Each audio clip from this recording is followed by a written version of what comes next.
Hello, I'm Alan Davies. Welcome to As Yet Untitled. This is a show where four people join me and we have a conversation. There's no agenda or much preparation goes on. Our ambition is to find a title for the show, which we will do by the end of it. Let's meet the guests.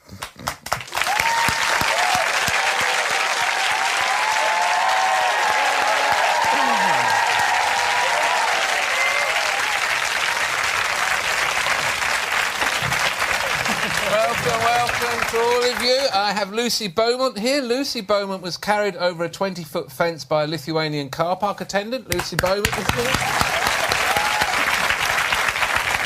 Jonathan Ross. Jonathan Ross once properly punched a goat. Want to hear about that? Genuine. We're delighted to welcome Germaine Greer. Germaine Greer describes herself as a hanger-on to the rock scene of the 1970s. Germaine Greer. And Tom Wrigglesworth. Tom Wrigglesworth has a propensity to overreact to domestic appliances.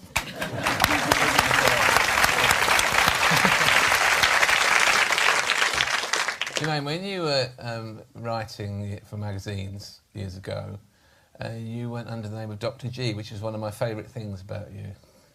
Did anyone know it was Germaine Greer when you were Dr. G? Dr. G, the day tripper. Yeah. But I was also two characters in the story, because I was interviewing a groupie as Dr. G, the underground newspaper journalist, but the groupie was me as well. Oh, were you? I mean, did you have some groupie times? Now listen, it's a challenging opener. These are stories that I don't tell. Generally speaking, the rule is, while they're still alive, I don't talk about them. Oh, so there's no way I'm going to fill you in on it. There's no 30-year rule or anything like that, like there is with the government? Alas, my archive has been sold to the University of Melbourne.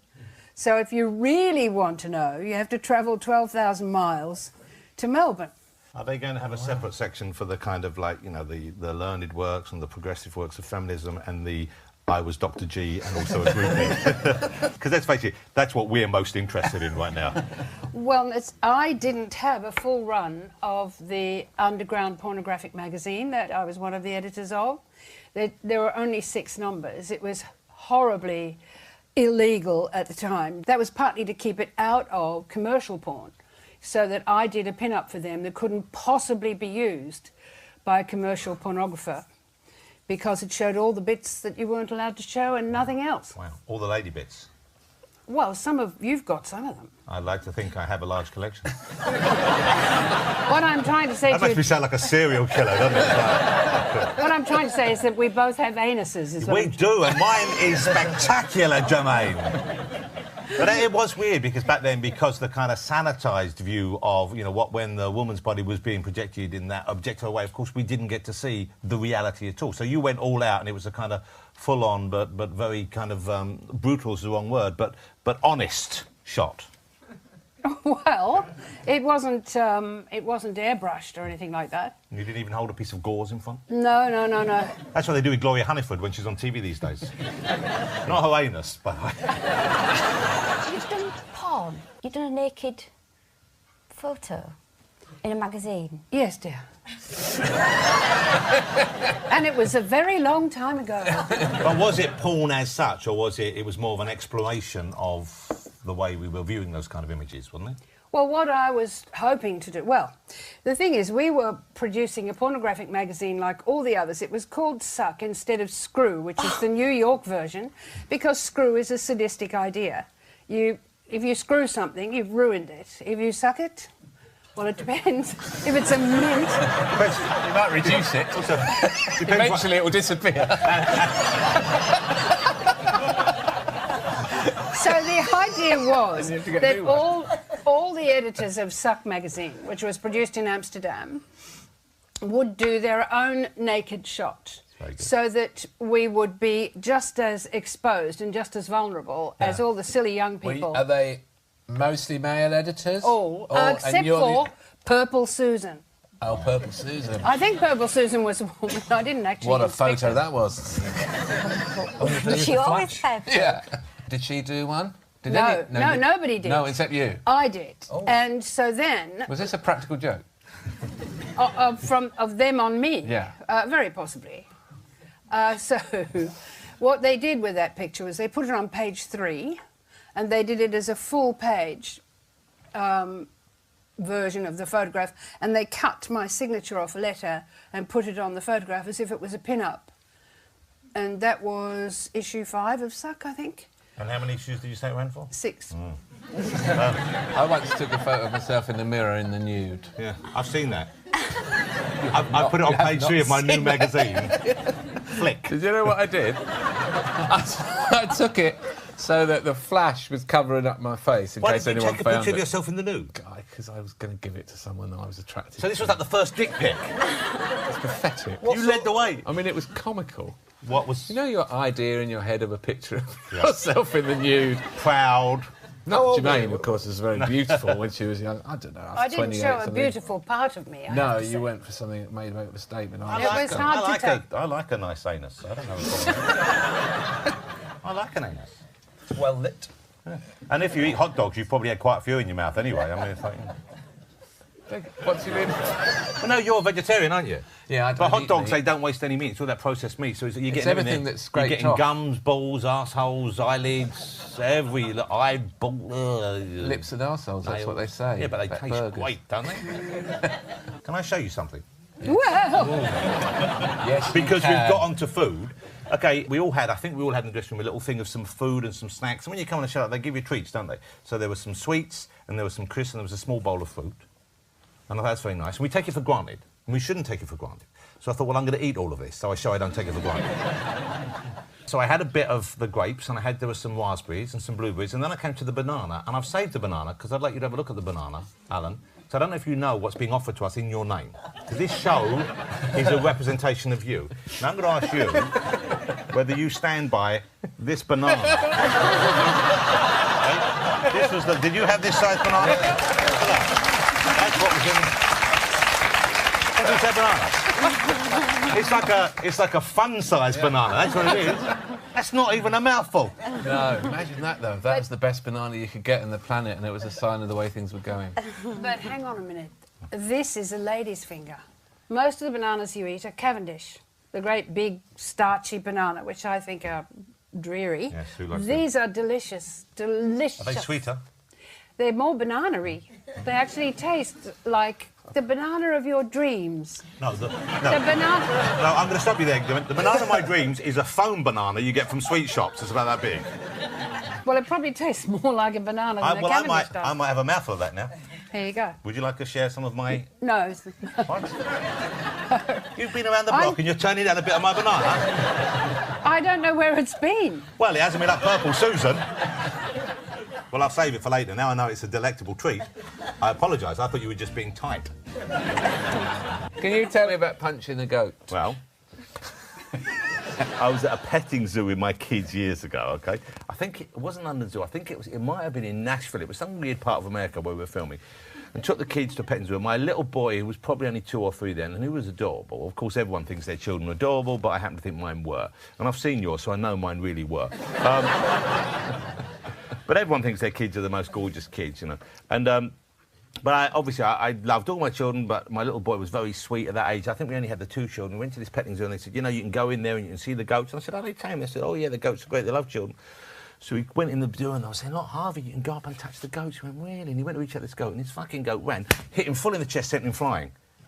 Only on his back, and before I knew what I'd done, I punched that goat and he went right over on his side. The bloke came over and said, get out of the pen, he's attacking the goats. I said, no, the goat's attacking the boy. They weren't interested in Harvey. They thought I was going on some sort of, like, goat rampage. Did you get it in the jaw? I got him right on the side of the face, he fucking went down, I tell you. If they had dumped him, I'd have got his neck and I'd have snapped him. Did the other goats come over and remonstrate Oh, with no, you? they had respect in their eyes for me then. Briefly, I was the goat daddy. You can watch the rest of this episode on UK TV Play. And now for some extra stories that didn't make the show. Tell me about how you ended up with a drama degree and an MVQ in cleaning. I've had a hard life. because I went to university. Where did you go to university? Hull University. Lived at home? No, I moved out a mile away. Did you? Yeah. You see? Empty nest. It's ridiculous, yeah. And my mum never forgave me for that. Really? She wanted you to stay? But Yeah. you got to get out. You wanted to share a flat with friends and do all that sort of thing. Well, I mean, it was not even friends. It was awful where I stayed. The guy above me was from Middlesbrough and he was insomniac and he just walked around his bedroom all night. Anyway, but no, so I was lucky to get on that degree course, and then it's a reputable university. Yeah, well, they have to take somebody from Hull. yeah, so I wasn't prepared. Did you get a grant or something? No, it's just part of the Hull University. Every course has to take someone who hasn't got the grades, but it's from Hull. So. Did you not have the grades then? No, yeah, I'm intelligent, is it? But it was just I did a BTEC in performing arts. And this was very academic, the course, so Did you have to, like, wear a sash that said you were the local sort of... Oh, they knew. Because of the voice, yeah. And I used to say, try to chip in with it. I thought Groucho Marx and Karl Marx were brothers. and stuff like that. But then, so that was all fine. And it's hard, when you do drama, because it's hard to be an actor, so I ended up cleaning, because you're out of work a lot, and so, yeah, I ended up cleaning at the same university, in the drama department, actually, and then they moved me to science, and I really enjoyed it there, but I got an MVQ, I did get, I got a skill, but I couldn't do my buffering, so it's not actually a full MVQ. Is that the big floor cleaning Yeah, machine? it's too small for it. You need a school for that. It used to take me with it, Couldn't you just ridden on top of it? Yeah, you could, yeah. That'd be fun. But Why then is you it don't fired have up? to- Is it not like a hovercraft? Is it not like it's on air? Yeah, it is. It's huge. Have you seen, to do the... I've seen them in like a action. Segway. Yeah. Sort of lean forward. Yeah, but I could do everything else, the wet cloth, dry cloth, and your chemicals, you learn a lot. But then I was working that shit, because it was really early in the morning, I did that, and I walked back home, and a crow landed on my head. Well, that's very much... Landed? Like, used me like as a stepping stone. It was sort of a really sort of eureka moment, because I mean, it sounds ridiculous, but it's true, and it was traumatic for me. How long was it there? A glancing? It just sort of, I thought it was trying to pick me up, because it was like something like that. Did you feel like you're in one of those fairground machines? Yeah, I did, yeah. Well, I knew it's done it to little dogs. Crows pick little dogs up, but it obviously didn't pick me up, and then it just bounced off. And I just felt worthless. I felt like it did it to embarrass me, sort of thing. And I thought, and I could have had you. Yeah. Did the crow know that you couldn't handle the buffer? Is this related to the MVQ? It was all sort of around that time, yeah, things like that was happening, like a bit of mushroom fell out my sleeve. And I hadn't been cooking with mushrooms for ages. So it had grown up there somehow. But what... I mean, did you have know where it had come from. You didn't have a patch under the armpit, did you? It wasn't like it was... I don't know, but the point of it is, it was, a course of a few weeks, things happening to me that I thought, right, I've got to do something. I went swimming. This was like literally a week later. I went swimming and I paid money to the woman, and there was nobody else in the swimming pool. And I just got in, and there was people watching, and a pistol went off, and it was under 12 swimming gala.